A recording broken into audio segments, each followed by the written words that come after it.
saya Intan Sri Rahayu dari kelas 1A Prodi D3 Kebidanan. NIM saya yaitu 32722401221031. Di sini saya akan menjelaskan tentang HAM atau Hak Asasi Manusia. Lalu, apa itu hak asasi manusia? Hak asasi manusia adalah bahwa sebagai anugerah dari Tuhan terhadap makhluknya, hak asasi tidak boleh dijauhkan atau dipisahkan dari eksistensi pribadi individu atau manusia tersebut. Hak asasi tidak bisa dilepas dengan kekuasaan atau dengan hal-hal lainnya.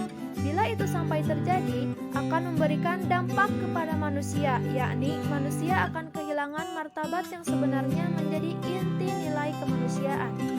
Walaupun demikian, bukan berarti bahwa perwujudan hak asasi manusia dapat dilaksanakan secara mutlak karena dapat melanggar hak asasi orang lain. Memperjuangkan hak sendiri sembari mengabaikan hak orang lain merupakan tindakan yang tidak manusiawi. Kita wajib menyadari bahwa hak-hak asasi kita selalu berbatasan dengan hak-hak asasi orang lain. Karena itulah ketaatan terhadap aturan menjadi penting. Selanjutnya ada ciri khusus HAM. Pertama, tidak dapat dicabut. Kedua, tidak dapat dibagi. Ketiga, hakiki. Terakhir, universal. Next, macam-macam HAM. Pertama, hak asasi pribadi atau personal rights. Kedua, hak-hak asasi ekonomi atau property rights. Selanjutnya, hak-hak asasi politik atau political rights. Selanjutnya, hak-hak asasi untuk mendapatkan perlakuan yang sama dalam hukum dan pemerintahan. Selanjutnya, hak-hak asasi sosial dan kebudayaan atau social and cultural rights. Terakhir, hak asasi untuk mendapatkan perlakuan tata cara peradilan dan perlindungan atau procedural rights. Selanjutnya, ada perlindungan HAM.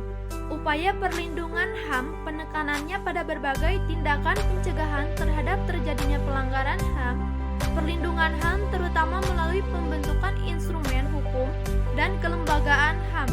Juga dapat menilai berbagai faktor yang berkaitan dengan upaya pencegahan HAM yang dilakukan individu maupun masyarakat dan negara. Negaralah yang memiliki tugas utama untuk melindungi warga negaranya termasuk hak-hak asasinya.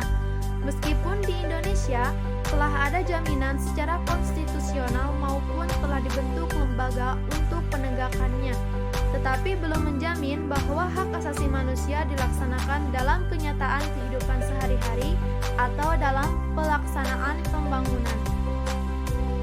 Lalu, lembaga-lembaga apa sih lembaga perlindungan hak asasi manusia di Indonesia? Pertama ada kepolisian, selanjutnya ada kejaksaan, Komnas HAM, Pengadilan HAM di Indonesia, Lembaga Bantuan Hukum Indonesia, Biro Konsultasi dan Bantuan Hukum Perguruan Tinggi, terakhir ada Komnas Anak. Selanjutnya ada pelanggaran HAM. Dalam Undang-Undang Nomor 39 Tahun 1999, pelanggaran HAM diartikan sebagai setiap perbuatan seseorang atau kelompok orang termasuk aparat negara, baik disengaja maupun tidak disengaja, atau kelalaian yang secara melawan hukum, mengurangi, menghalangi, membatasi, dan atau mencabut hak asasi manusia seseorang atau kelompok orang yang dijamin oleh undang-undang dan tidak mendapatkan atau dikhawatirkan tidak akan memperoleh penyelesaian hukum yang adil dan benar berdasarkan mekanisme hukum yang berlaku. Baik, terima kasih. Wassalamualaikum warahmatullahi wabarakatuh.